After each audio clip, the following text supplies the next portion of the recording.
Hello students. आशा करता हूँ इस लॉकडाउन के दौरान सभी अपने अपने घर होंगे, हेल्दी सुरक्षित होंगे और घर रहकर अपनी स्टडी को कंटिन्यू कर रहे होंगे। तो आपको हर तरीके का कंटेंट मिल जाता है यूट्यूब पर, अगर आपके पास बुक अवेलेबल है तो। अगर बुक अवेलेबल नहीं है तो भी एनसीईआरटी की एक ऐप है जिसमें एनसीईआरटी की सभी क्लासेस की सभी बुक्स हैं, तो आप उसे डाउनलोड कीजिए और उन बुक्स को वहीं से स्टडी कीजिए अगर आपको बुक अवेलेबल नहीं होती। और इस लॉकडाउन के दौरान आपका कोई कंसेप्ट रह ना जाए और किसी कंसेप्ट में आपको कोई प्रॉब्लम ना हो, इसलिए हम भी आपकी टाइम टू टाइम हेल्प कर रहे हैं। तो प्लस वन केमिस्ट्री चली हुई है। आज प्लस वन केमिस्ट्री का फर्स्ट यूनिट का पार्ट है। फर्स्ट यूनिट है हमारी, that is some basic concept of chemistry. और इसकी पहले मैं 5 पार्ट अपलोड कर चुका हूँ, तो आज छठी वीडियो है ये। आज का जो हमारा कंसेप्ट है that is law of chemical combination. Meaning क्या हुआ इसका कि देखो, ये हमने पढ़ लिया है कि किसी भी मैटर का सबसे छोटा पार्टिकल क्या होता है, एटम होता है।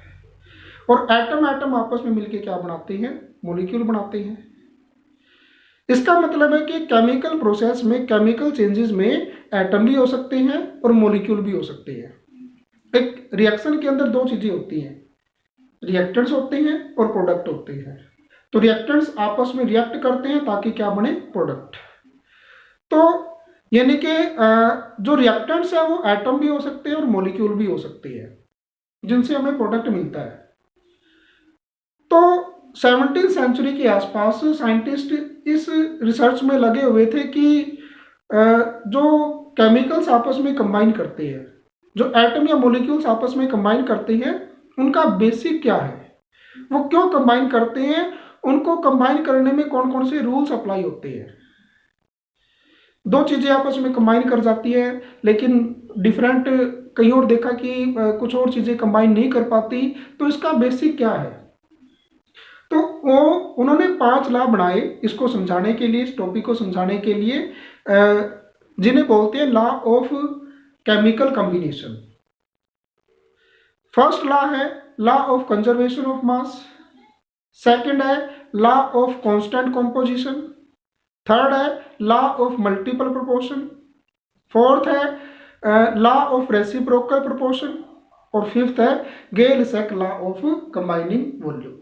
ये लास्ट वाला जो लॉ है ये वॉल्यूम के बारे में है, और पिछले जितने भी 4 लॉ मैंने बताए हैं वो सारे के सारे मासेस के अकॉर्डिंग है। तो देखो, वन बाय वन इन सभी लॉज को हमने स्टडी करना है। तो फर्स्ट लॉ हमने ले लिया, लॉ ऑफ कंजर्वेशन ऑफ मास। इसके अंदर क्या है देखो कि मास जो है वो कंजर्व रहता है, कभी चेंज नहीं होता। कहाँ चेंज नहीं होता, देखो, चाहे कोई फिजिकल प्रोसेस है चाहे कोई केमिकल प्रोसेस है। फिजिकल प्रोसेस का सिंपल सा एग्जांपल लेते हैं, जैसे पानी का बर्फ में चेंज होना। केमिकल प्रोसेस का सिंपल सा एग्जांपल लेते हैं, दूध का दही में कन्वर्ट होना। तो उन प्रोसेसेस के दौरान, चाहे कोई प्रोसेस फिजिकल है चाहे कोई प्रोसेस केमिकल है, तो मास जो है सब्सटेंस का उतना ही रहता है जितना पहले था। यानी कि मास हमेशा कंजर्व रहता है। यानी कि अगर हम 1 किलो पानी लेंगे तो उससे जो बर्फ बनेगी वो भी 1 kg ही बनेगी। और अगर हम 1 kg मिल्क लेंगे, दूध लेंगे, तो उससे जो बर्फ बने, जो उससे दही बनेगी वो भी 1 kg ही बनेगी। यानी कि उन प्रोसेसेस के दौरान मास चेंज नहीं हुआ। तो यानी कि जितना मास रिएक्टेंट का है उतना ही मास हमें किसका मिलेगा, प्रोडक्ट का मिलेगा। तो यानी कि लॉ ऑफ कंजर्वेशन ऑफ मास के अकॉर्डिंग क्या आएगा, the in a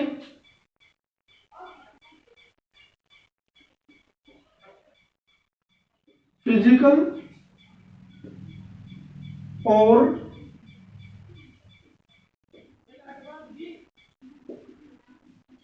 chemical processes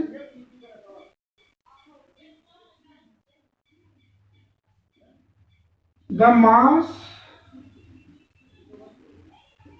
of product is equal to the mass of reactant. कि एक रिएक्शन के दौरान मास जो है वो कंजर्व रहता है, वो चेंज नहीं होता है। जितना मास हम रिएक्टेंट का लेते हैं उतना ही मास हमें प्रोडक्ट का मिलता है।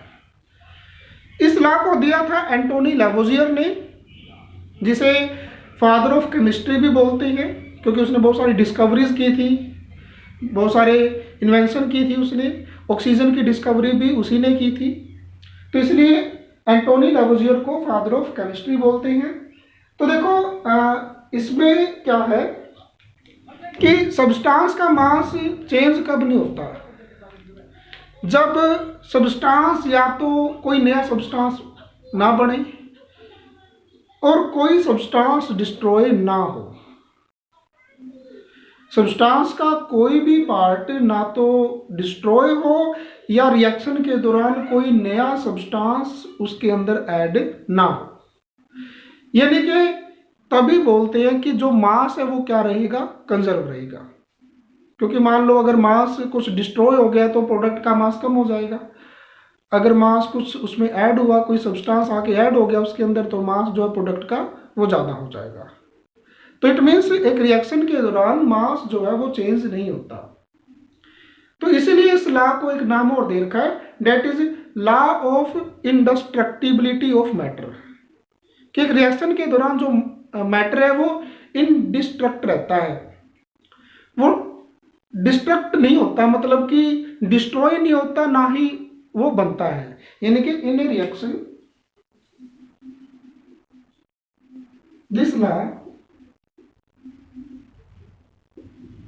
is also known as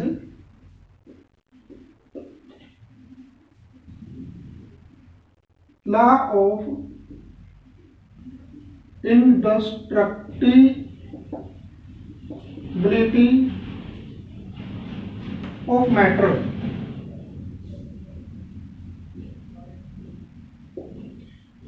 law of indestructibility of matter because no change in mass in a physical process or chemical process।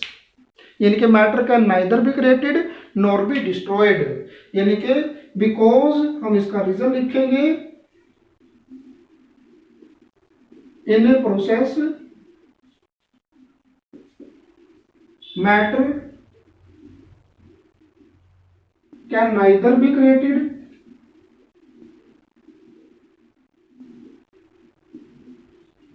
nor be destroyed।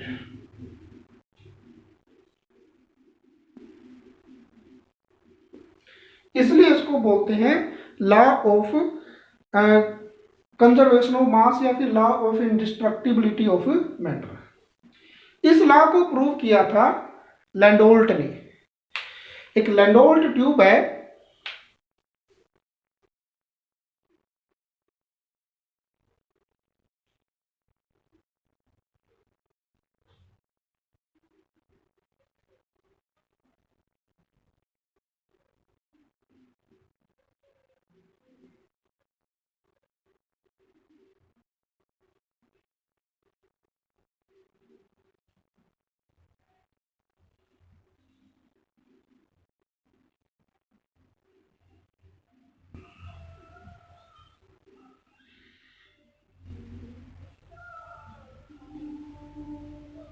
कुछ इस तरीके की ट्यूब होती है, इसे एच शेप ट्यूब बोलते हैं। एच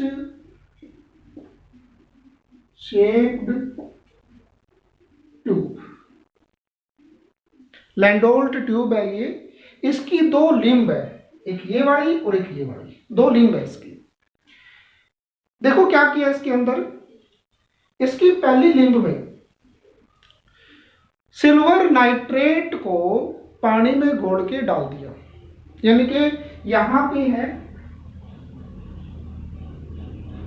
सिल्वर नाइट्रेट का एक्वस सॉल्यूशन। और दूसरी लिंब में सोडियम क्लोराइड का एक्वा सॉल्यूशन डाल दिया। यानी कि हमारे पास रिएक्टेंट है सिल्वर नाइट्रेट का एक्वस सॉल्यूशन और सोडियम क्लोराइड का एक्वा सॉल्यूशन। तो इस ट्यूब को बंद करके सील करके बिना हिलाए इसका वेट किया। मान लो इसका वेट आया 100 ग्राम। फिर इस ट्यूब को हाथ में उठाया और इसको हिला दिया अच्छे तरीके से। तो यहाँ पे पासेज है जिसकी वजह से ये केमिकल्स आपस में मिक्स हो जाएंगे और केमिकल आपस में मिक्स होने से केमिकल रिएक्शन होगी और केमिकल रिएक्शन में क्या बनेंगे, सिल्वर क्लोराइड के पीपीटी बनेंगे, व्हाइट पीपीटी, जिसे पता लगेगा कि हमें रिएक्शन हो गई, और सोडियम नाइट्रेट का सॉल्यूशन बनेगा। तो रिएक्शन कंप्लीट हो गई तो दोबारा इसका वेट किया तो दोबारा इसका वेट हमें 100 ग्राम ही मिलेगा। यानी कि इस केमिकल प्रोसेस के दौरान मास जो है वो चेंज नहीं हुआ। इससे प्रूव हो गया कि केमिकल प्रोसेस के दौरान या फिजिकल प्रोसेस के दौरान जो है मास क्या रहता है, कंजर्व रहता है। लेकिन इसकी एक लिमिटेशन है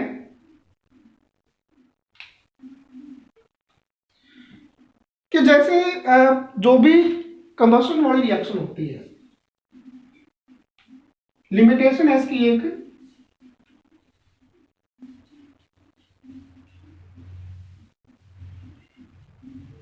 कि कंबशन रिएक्शन में प्रोडक्ट का मास रिएक्टेंट के मास के इक्वल नहीं होता। यानी कि मान लो हमने एक सिंपल सा एग्जांपल लेते हैं कि 2 kg का 2 kg यानी कि 2 किलो का लकड़ी का कोई ब्लॉक लिया, उसको बर्न किया। बर्न करने से केमिकल चेंजेस होंगे उसके अंदर और हमें क्या मिलेगी, राख मिलेगी, यानी कि ऐश मिलेगी। तो जो राख होगी उसका वेट क्या 2 किलो होगा? नहीं, उसका वेट कम मिलेगा। यानी कि उस प्रोसेस के दौरान ऐसा नहीं हुआ कि प्रोडक्ट का मास रिएक्टेंट के मास के इक्वल नहीं आया। वो इसलिए नहीं इक्वल आया क्योंकि उस लकड़ी के अंदर कुछ एनर्जी थी जो मास की फॉर्म में प्रेजेंट थी, तभी उसका मास टोटल 2 kg था। जलाने से वो एनर्जी चली गई बाहर, यानी कि कुछ मास चला गया बाहर, तो जो राख मिली हमें उसका तो मास क्या होगा, कम होगा। तो यानी कि अगर मैं उस एनर्जी को दोबारा उस राख के मास में ऐड करूं तो दोनों मिला के 2 kg ही बनेंगे। तो मतलब इस स्टेटमेंट को इंप्रूव किया गया और स्टेटमेंट को इंप्रूव करके लिखा गया कि the sum of mass and energy of a system, system कुछ भी, लकड़ी का जो ब्लॉक लिया सिस्टम है, कोई भी रिएक्टेंट है वो सिस्टम है, तो sum of mass and energy of system is always conserved, वो नहीं चेंज होती। मास और एनर्जी को ऐड करना पड़ेगा, कुछ जगह पे जो है मास इक्वल आ जाएगा क्योंकि उनमें से एनर्जी बाहर नहीं निकलती, लेकिन जहां से एनर्जी बाहर निकल जाती है वहां पे प्रोडक्ट का मास जो है कम हो जाता है। तो अगर दोबारा उस एनर्जी को उस मास में ऐड करेंगे तो वो रिएक्टेंट के मास के इक्वल ही आएगा। तो इट मीन्स मॉडिफिकेशन की गई, modification in first law of modification in first law of chemical combination। और उस मॉडिफिकेशन में क्या हुआ, the sum of mass and energy of a substance is always conserved, वो हमेशा कंजर्व रहती है। इस स्टेटमेंट को हम हर जगह अप्लाई कर सकते हैं, चाहे किसी भी तरीके की रिएक्शन हो, लेकिन जो इससे पहले वाली स्टेटमेंट थी उसको हर जगह अप्लाई नहीं कर सकते थे। बर्निंग ऑफ वुड में या किसी भी कंबशन रिएक्शन में हम उसको अप्लाई नहीं कर सकते थे, क्योंकि उनमें से मास कम हो जाता है प्रोडक्ट का, क्योंकि एनर्जी बाहर चली जाती थी। लेकिन इस स्टेटमेंट को हम हर जगह अप्लाई कर सकते हैं। तो ये मॉडिफाइड फॉर्म है first law of chemical combination की,